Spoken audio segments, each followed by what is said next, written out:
Hello everybody, this is Mateo, and welcome to the jungle! Do. However the rest of that song goes, gonna get my butt sued. Yeah, that was kind of a train wreck, but I'm gonna go with it, because whatever. So, teaching Bayleaf Cut, this is an HM that we actually need, unlike Flash, and immediately at that, which is why I'm teaching it. And Bayleaf doesn't learn too many moves right now, which is why I'm teaching it now.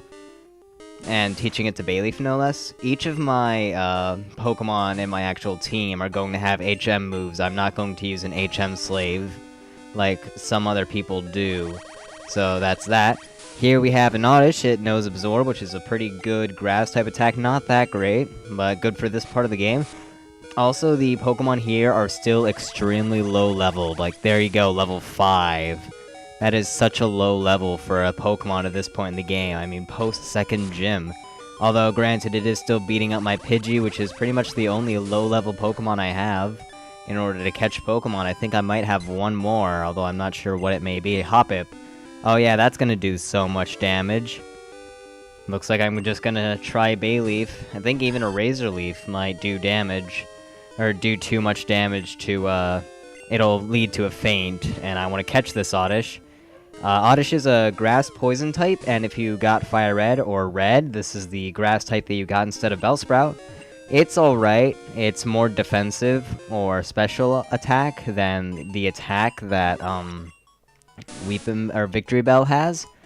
It's an alright Pokemon. I personally prefer Victory Bell in terms of design and whatnot. But since I was always Fire Red, I got Oddish instead. Also, Oddish gets a new evolution in this game. Gloom, technically its evolved form. Normally if you give it a Leaf Stone, especially in the first game, it would evolve into Vileplume, and that was that. However, in this game, if you give Gloom a Sunstone, which is a brand new evolutionary stone that was added, you will get a Bellossom, which is an alright Pokemon. I think Vileplume is better, personally. However, Bellsprout's pretty neat in its own right. And here we have another new Pokemon, it's a Paris. So because of that, you're going to want to catch 2 Oddishes, just by the way. One that'll evolve into the Bellossom, and one that'll evolve into Vileplume. Will this do too much damage? No, just barely enough. That's perfect. And now we're going to catch him. Paris is a pretty good Pokemon, especially for catching other Pokemon. He can learn Spore, which is a 100% accurate Sleep move, and I'm pretty sure it was introduced in this gen. If not, then next gen, because I know Breloom can learn it.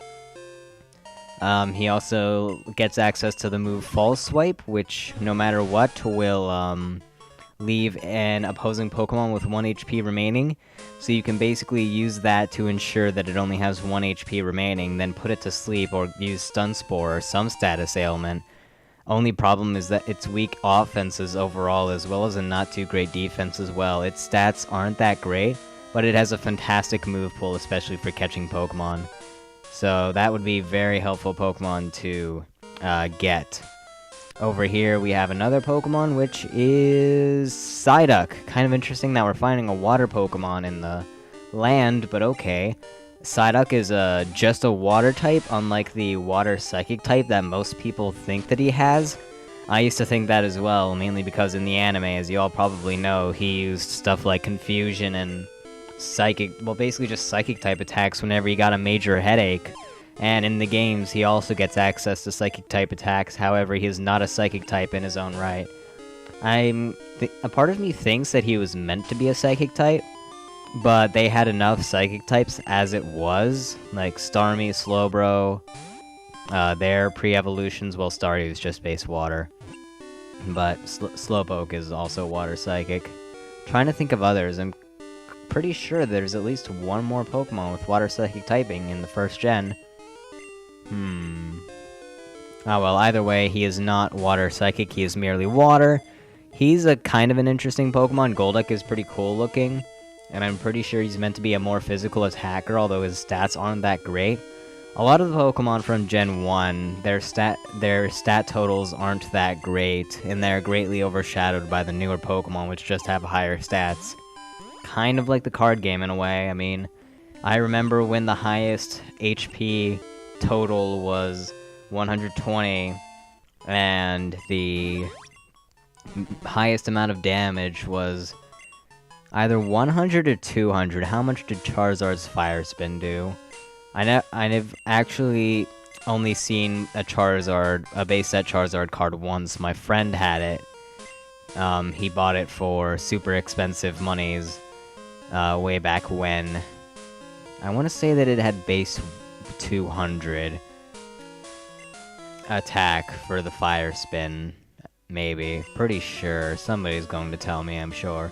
Eventually, at least. So yeah, but now, every Stage 3 Pokemon can easily make, like, 150, and the highest is Wailord with, what, 200? And technically, Kyurem, Black or White, can get 300 HP when you give them that, Crystal Wall, I want to say it's called.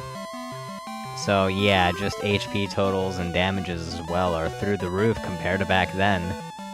Oh well. We actually have a, trainer right here who has some Bug-type Pokemon, but overall, not a worry for Geodude, as always. Don't worry, Geodude will soon lose the light.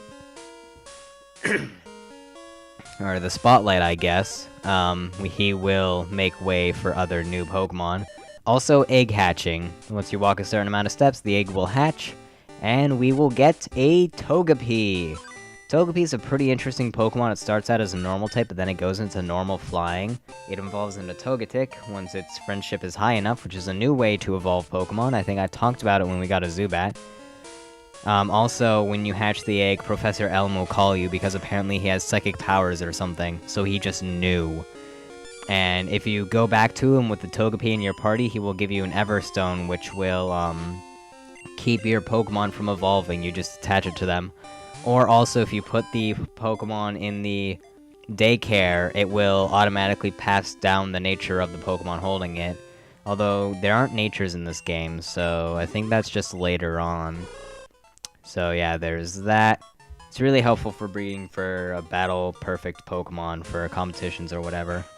Also, that was a Hoot-Hoot. We've seen Hoot-Hoots before, but we talked to that one guy in the forest a little while back, but I was talking about something else, I'm pretty sure. He gives you TMO2, which is Headbutt. And in this game, you can headbutt certain trees, the really small one that are the size of your character for whatever reason. And sometimes Pokemon will fall out, and there are some Pokemon that you can get only by doing this. There is only one Headbutt TM though, so you want to be careful and make sure you keep the Pokemon that you taught it to. Although certain Pokemon can still learn Headbutt, like, just off the top of my head, Drowsy can learn it, which I used in my original Pokemon Crystal Let's Play. Togetic can also learn it, I'm incredibly sure, so that's helpful as well. And a few others, I'm sure, maybe Ampharos. Yeah, something like that. God, why am I becoming sick again so soon? Ah, God. Okay, then. Yep, there goes the flow, and that was probably kind of gross sounding. Yep. Alright then. Couple more guys, still no problem for Geodude. He's really getting over-leveled. He is 10 levels above that Spearow. There's no way. Yep, there you go. 99 experience points, not that much. Oh well.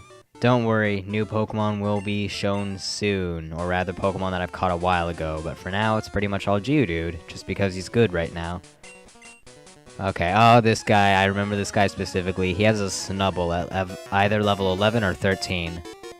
13! Second guess. Alright. It also has an Oran Berry, or rather just a berry, which is kind of interesting. It should eat it right now. Yep, there you go. Just for whatever reason, I remember this guy. Maybe because he said, hey, I just put my Pokemon in the Pokemon Center. And he's also one of the very few trainers. In fact, I think he's the only trainer that uses a Snubbull. I don't know. Surprising how little Granbull, his evolved form, is used in this game. Like, you'd honestly think that, like, Team Rocket, whom we've met a couple parts ago, would use Granbulls, because, I mean, they're pretty evil looking, but no, not a single one of them does. There are just so many Pokemon that Team Rocket could have used, like Primeape, Granbull, just to name a few, but instead they just stick with Rattata, Sandshrew, Ekans, and whatever. I mean, they could have used so many more, like, just angry-looking Pokemon, or evil-looking Pokemon. So, oh well. That's the one thing I really am hoping for the next gen, that they that the evil team, whether it's called Team Splice to complete that whole Gramps theory or whatever, that they have a wide array of Pokemon rather than just the same 5 guys over and over again. Team Plasma was kind of better about it, not as bad as other teams, but it still got kind of repetitive, like they were pulling from a pool of like 15 or something. We're gonna have like 750 Pokemon, or something like that. So, I mean, surely there are a whole bunch of Pokemon that you can pull from that have never been used in an enemy team. Also, here we have a Bulbasaur, pretty interesting, one of the very few times that we see a starter Pokemon, a Kanto starter no less. So that's an interesting battle, and once we're done with this battle, we're actually going to want to get this girl's phone number, because she will occasionally call us and say, hey, I have an item for you, a Leaf Stone.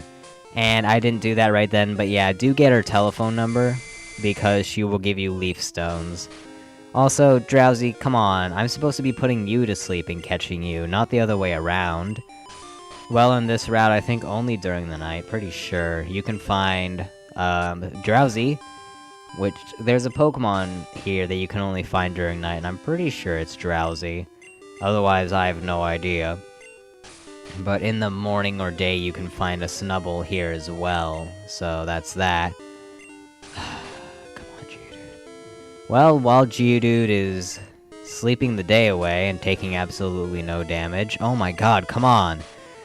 I have just a couple announcements to make. I am now the proud owner of a Sega Genesis and PlayStation 2. They are... Oh my god, honestly...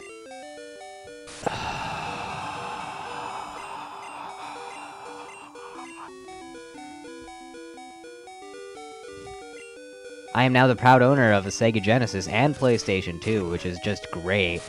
I am really enjoying the Sega Genesis, and the PlayStation 2... I bought it and it came with a crappy knockoff controller. I have no idea what brand it is, it's not written on the thing, but it has like a bird on it, it's kind of swirly or whatever. And it broke within 30 minutes. Like, no matter what, the character always goes down. So, yeah, I kinda can't really play that right now, despite the fact that I was more excited about that one and just all the games that I've been wanting to play for it forever. And have not had the chance to, because I didn't have one. And my PlayStation 3 isn't backwards compatible, which is awful as well. Okay, so yeah, I got quite a number of games for that.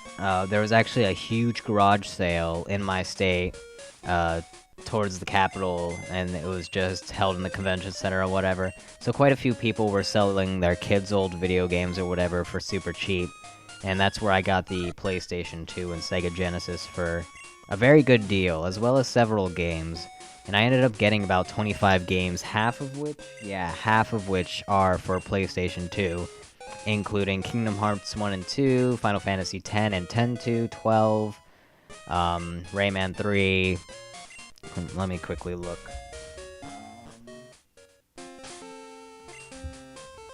Mega Man X7 and X8, Sly Cooper, the first one, Devil May Cry, the first one.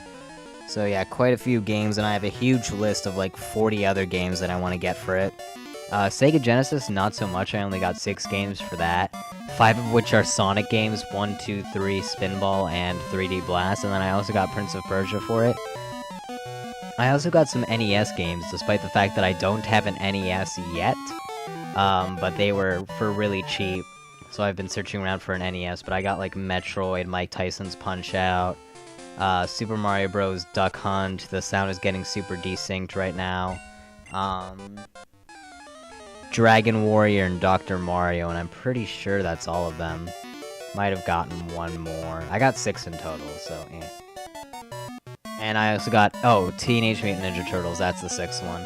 And then I also got F-Zero for the SNES, because that was only $3, even though I don't have an SNES either, but still, you know, whatever. It's only $3, I plan on eventually getting an SNES. But basically, the whole moral of that story, I guess, is that I have increased my library of games to play, and games that are possible for Let's Plays, so now we can look forward to both the Sega Genesis and PlayStation 2 in the future. Although, for non-blind LPs it might take a while, because the only game of those that I've played is 30 minutes of the first Kingdom Hearts until my controller broke, and, think, Sonic the Hedgehog 1. So yeah, it's gonna take me a while to get anything non-blind out. I thought about doing a blind run of Kingdom Hearts, but I was just too excited and I wanted to play it immediately. And I had seen too much of the game to really do a good blind Let's Play, because I'd be like, oh wait, I already saw that plot point coming. So yeah, in that way, Let's Play's kinda bad, but otherwise, I think they're pretty awesome. Okay, so just buying some stuff, we are finally in the next town of Goldenrod. This is the location of the third gym, although we aren't going to be fighting that quite yet. Instead, we're going to be catching some more Pokemon in the area. The game opens up a bit here. You have a number of different locations to explore. But, excuse me, mainly because you don't have to really beat the gym to go on from this point.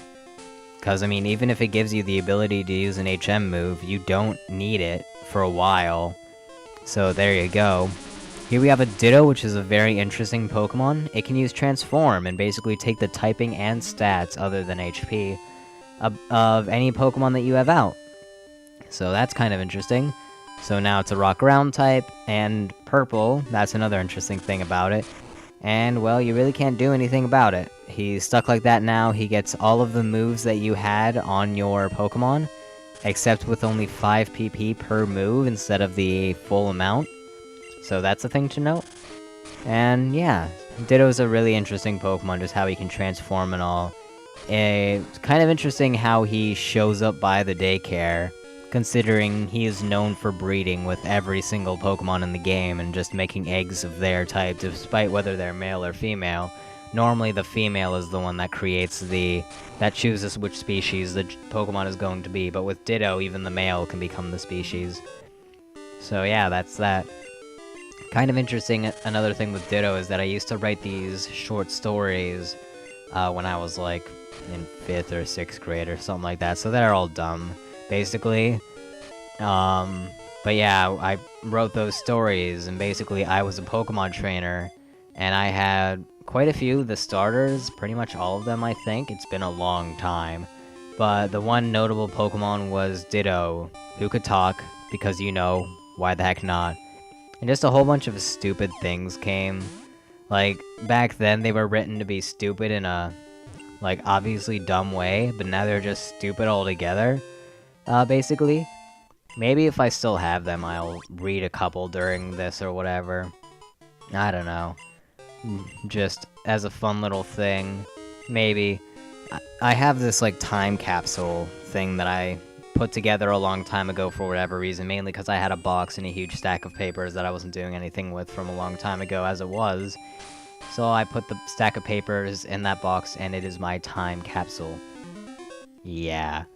I did manage to find the notebook with all the Donkey Kong 64 blueprints that I talked about in that Let's Play, although I never got around to putting, like, taking a picture of all of them and putting them into the video, because I'm lazy. Yep. So maybe one of these days I'll just record a vlog part where I'll go through that stuff or something, I don't know. Whatever I feel like doing whenever I feel like doing it. Indeed. So this Jigglypuff, also putting my Geodude to sleep. He's just pretty lazy this part, although I don't blame him. I mean, it is like 10 at night on a school night. So, I mean, he's gotta get to sleep for that schooling. Yep, so let's just catch this Jigglypuff, put it away. Pretty sure this is the last thing we do in the part. We're just gonna randomly end after catching this Jigglypuff, because you know what, why the heck not. So if you'd actually catch that would be great, because I've suddenly run out of things to talk about. Oh! That egg that we got from the daycare couple a while back, that'll hatch into a random Pokemon of any of certain types. And by that I mean there are like 6 to 8 different Pokemon that it can hatch into. Pretty much every single baby, quote-unquote, Pokemon that were introduced in this generation, aside from Togepi, if you consider that a baby Pokemon. I don't know if I would or not, because, I mean, baby Pokemon, the term baby Pokemon is generally given to the Pokemon who are pre-evolutions of Pokemon introduced in the past. So, I don't know. Anyways, that's the part. See you all next time. Goodbye.